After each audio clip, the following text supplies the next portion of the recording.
Então, mais uma aula, né?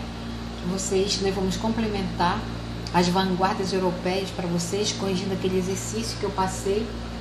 Eu espero que vocês tenham respondido. Vamos ver, começar pela primeira questão que nós vamos ver agora, tá bom? Puxa o teu caderno aí e tenta corrigir comigo, entendendo melhor essas vanguardas e a importância de cada uma para o nosso dia a dia e para a sociedade. Ok? Pega teu caderno aí e vamos ver.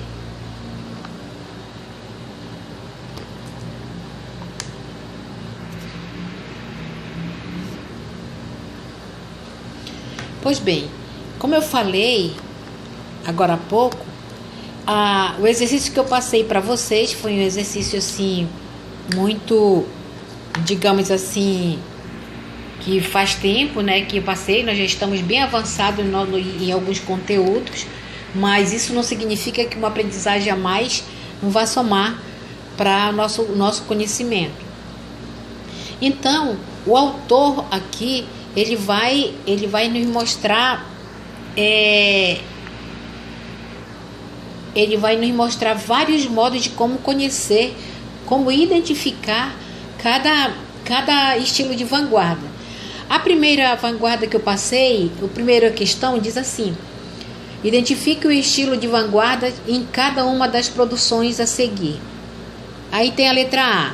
Aqui na letra A, eu coloquei esse quadro, a figura deste quadro, Tarde em Nápoles, de Paulo Cézanne, que foi feito em 1876 a 1877. Então, nós vamos verificar o que Cézanne fazia naquela época. Então, vamos começando em ver que Cézanne era um escritor, um pintor, um artista, melhor dizendo, que tinha interesse na simplificação das cores naturais.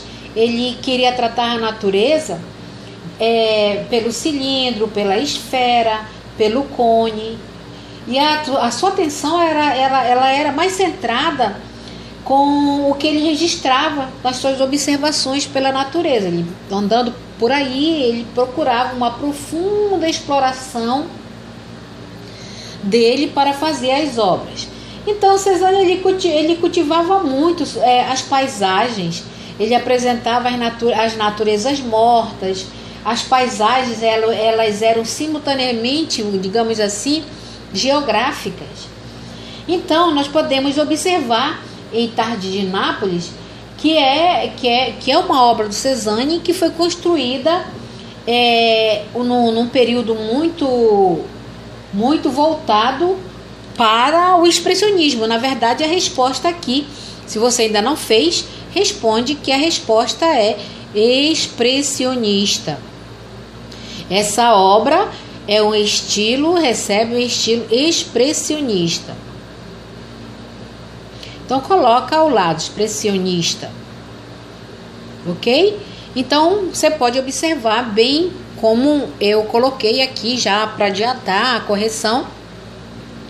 Mas a nossa resposta aqui. E como é que a gente vê isso? A gente observa por meio, como eu falei, uma obra dessa aqui, do Cézanne, ela vai apresentar essas figuras geométricas mostrando paisagens da natureza, né? Mais voltado para isso. A letra B, aqui nós temos uma obra muito interessante também, de Vênus Adormecida, de Paul Delvaux, que foi construída em 1897 a 1897 a 1994, como eu coloquei aqui. Bom, mas o que veio ser isso? Esse era um autor surrealista. Você pode até colocar logo como resposta que esse estilo aqui é um estilo surrealista. Surrealista. Por quê? surrealista. Esse autor, que é o Delvaux, ele gosta de apresentar, na verdade, o surrealismo, ele fez parte do último movimento da vanguarda, que surgiu em 1924, em Paris, quando André Breton lançou o Manifesto do Surrealismo. O movimento nasceu numa ruptura, na verdade, do dadaísmo. E o que eles procuravam apresentar nas obras deles? Como o Delvaux, eles procuravam difundir a imaginação que dorme no inconsciente com a razão. O que é isso? Ele quis mostrar a fantasia e a realidade unidas, de modo que permitiriam capturar uma super realidade, digamos assim. E a gente observa que as duas linhas de atuação aqui, essas duas linhas de atuação aqui, são as experiências criadoras e imaginárias extraídas de onde? Dos sonhos. Dos sonhos. Você observa que Vênus está dormindo exatamente para apresentar isso, buscando o quê? Liberar o artista dos limites da razão. Ou seja, ele passa querer ser liberto desse limite aí, que é a razão, e passa a pensar mais no estilo sonho, emoção, coisas assim parecidas. E a letra C, que nós podemos ver aqui, na verdade um quadro, um quadro cubista. Vou logo dando a resposta, né, para poder a gente explicar e entender melhor. Cubista. Tá aqui. É um quadro cubista, por nome, um clarinete e uma garrafa de rum na consola de uma lareira. Essa obra aqui, na verdade, é do Georges Braque, que foi feita em 1882 e 1963. Inclusive, que eu observei aqui no ano que eu nasci, 1963. Mas sim, o que o cubista, ele, na verdade, ele quer expressar com isso tudo? Mas primeiro vamos entender o que é o cubismo, né? Vocês já ouviram nas aulas, mas eu gostaria de reforçar um pouco que o cubismo, ele surgiu em 1907.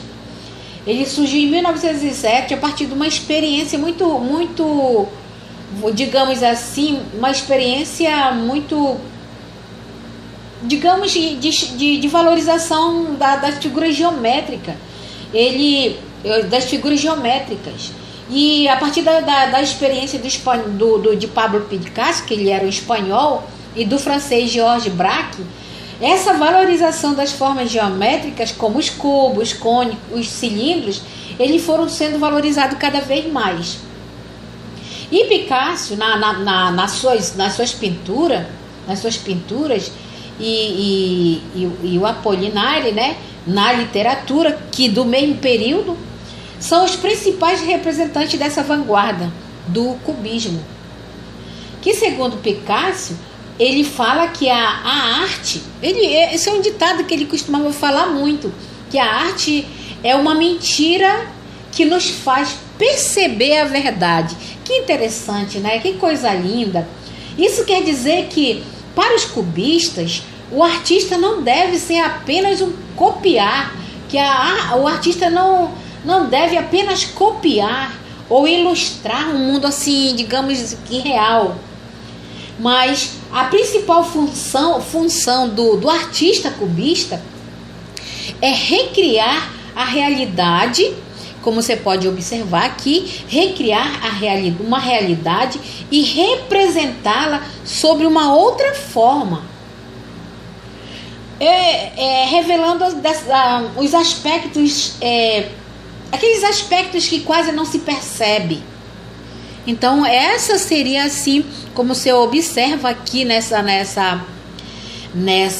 quadro, nessa figura deste quadro, né?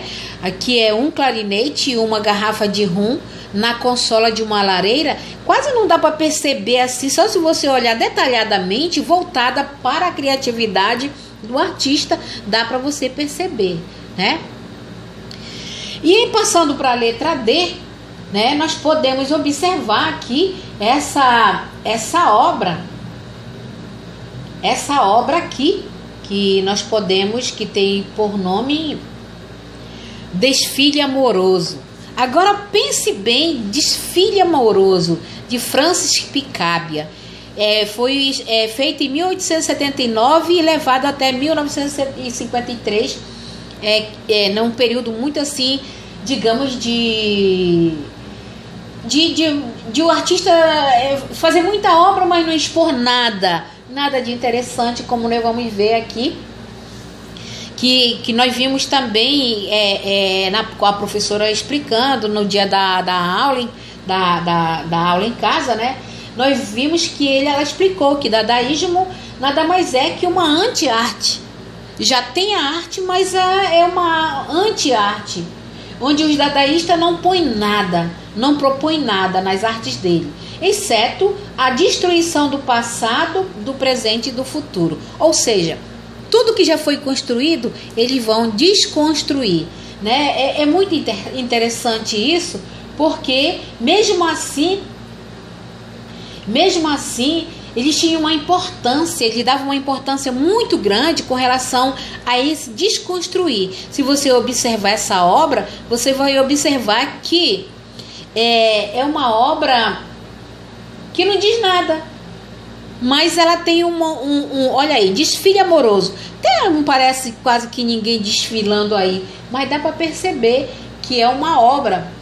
E que a importância dessas obras dadaísta, que aqui a resposta, dando logo a resposta aqui, é uma obra dadaísta, falando sobre isso, para eles a importância da obra dadaísta eram os urros. Mas o que é urros? Bom, se você já leu, ou se ainda não leu, Pauliceia Desvairada, você vai observar que Mário de Andrade, onde ele diz que o seguinte no poema Ode ao Burguês: quem não souber urrar, não leia Ódio ao Burguês. Mas o que ele quer dizer com isso? Isso é muito interessante, né? Quem urra são bichos, né? Animais, bois, etc. Então a técnica, o que consiste isso em urrar? Consiste em transformar em obras as obras de arte em objetos do cotidiano, como nós vimos aqui. Esse é o principal objetivo do dadaísta, né? Transformar objetos do cotidiano em obras de arte, né? Em obras de arte, objetos. Transformar. Vocês observam aqui que nós temos um funil, uma lata, uns ferros aqui, e o artista aqui do Francis Picabia, né? Ele começa a transformar isso, transformando e tudo isso para satirizar o mito mercantilista do capitalismo que na época tomava conta, né? Então esse estilo de dadaísta é uma técnica que deu origem à pop art, que nós já conhecemos hoje, né? Então, meus queridos, foi a aula que eu espero que vocês tenham entendido, tenha contribuído para aumentar o conhecimento de vocês, falando um pouco mais sobre esse exercício. E você que ainda não corrigiu, procura, vai lá nos nossos e-mails, nas nossas correspondências, e veja e corrige teu exercício, porque eu vou cobrar. Vai juntando aí e montando o nosso portfólio, que eu vou cobrar de vocês, tá bom? Bye, bye!